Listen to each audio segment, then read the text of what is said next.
In this episode, we're going to be taking a look at and doing a tasting review of the new 2023 Tequila Ocho Puntas right here on the Tequila Hombre. Coming up next.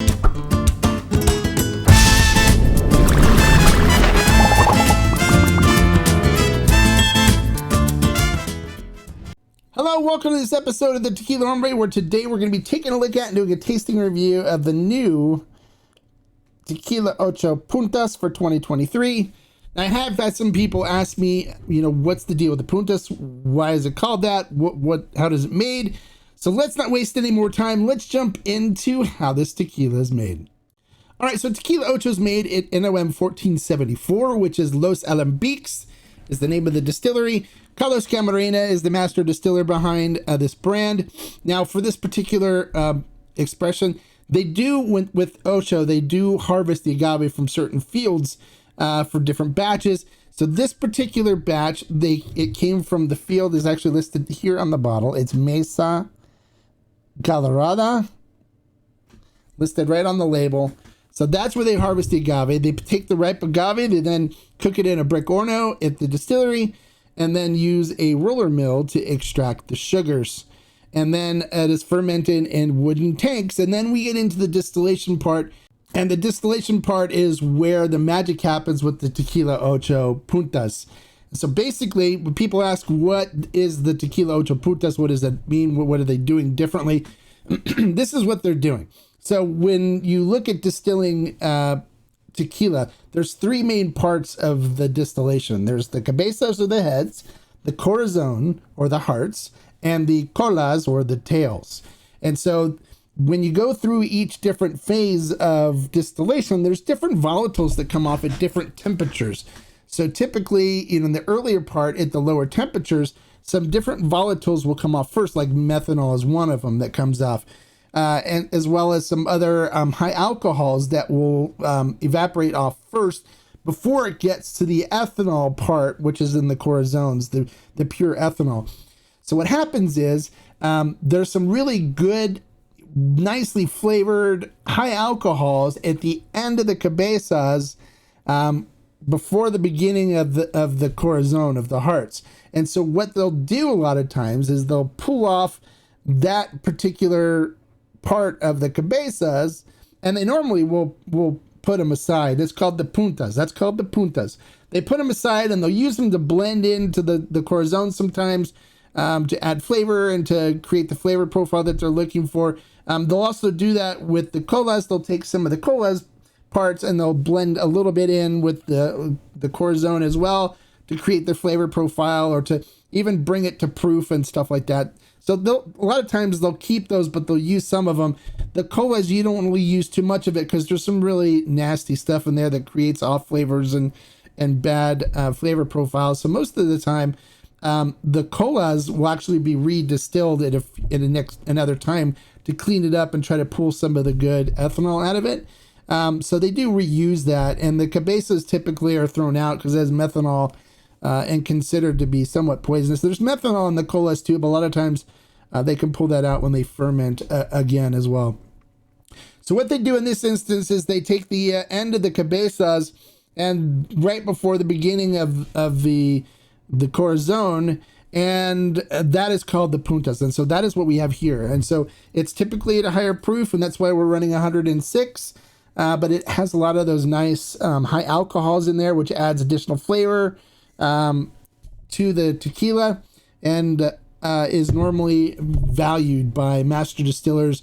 And a lot of times, sometimes they'll keep it for themselves and share it with friends when they come over for hanging out or whatever. So it's normally a treat. So this time they're actually bottling the puntas for you here. And so you get to taste a treat of the puntas coming from this particular batch of Tequila Ocho. Hopefully that made sense and it doesn't confuse the heck out of you. Well, even if it did, let's get into the tasting portion and see what this Tequila Ocho Puntas is all about. All right, let's get into the tasting portion. A little bit of this in the glass.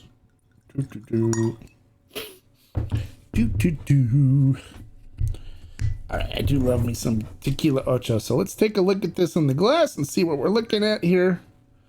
So looking at it in the glass, it coats the glass beautifully. You can see the legs and tiers forming on it. So it's going to have a nice viscous mouthfeel to it. Let's see if we can get it. Show off a little bit for you. Looking at the legs and tiers there, you can see them. So it's going to be nice, creamy mouthfeel to it. Looking at the tequila itself, it's crystal clear. Little dashes of light flashing through it. Looks great. Let's see what we get on the nose on this. Beautiful, rich, cooked agave nose to this. Definitely picking up some like orange, some citrus, some orange peel, orange.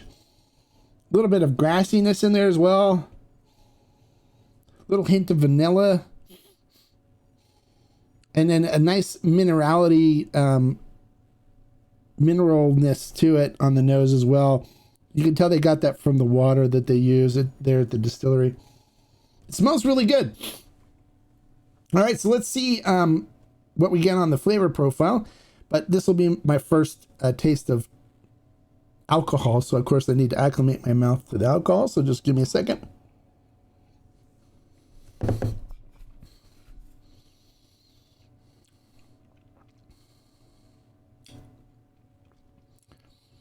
Whew.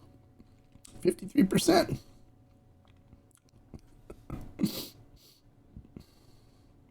All right, now that things have calmed down, salud.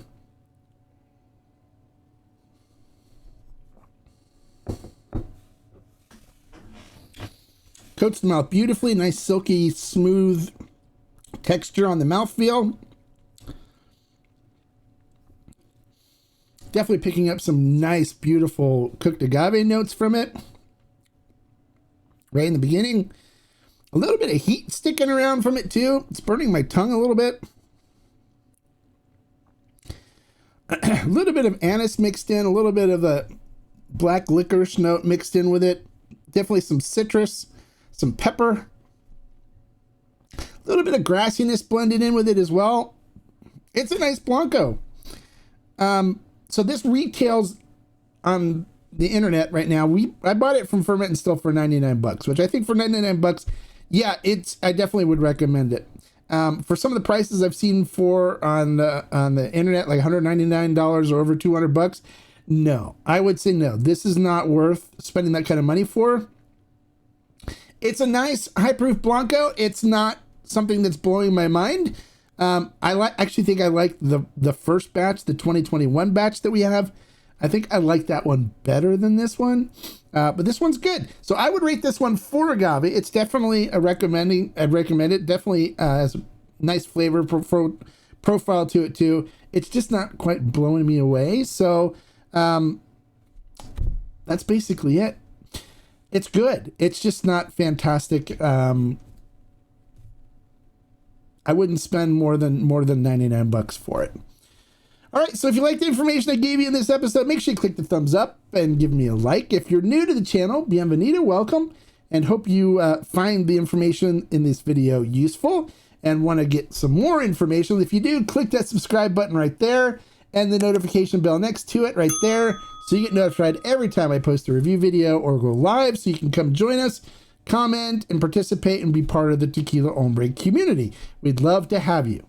And until next time, like I always say, life is too short to drink bad tequila. So, hey, if you wanted to pick up Tequila Ocho Puntas and you can get it for a good price, by all means, do it. And otherwise, keep following my reviews. Listen to what I recommend. And if you follow my reviews and try something, you're bound to find some great tequilas that you'll really like. Until next time, salute. Bye, guys.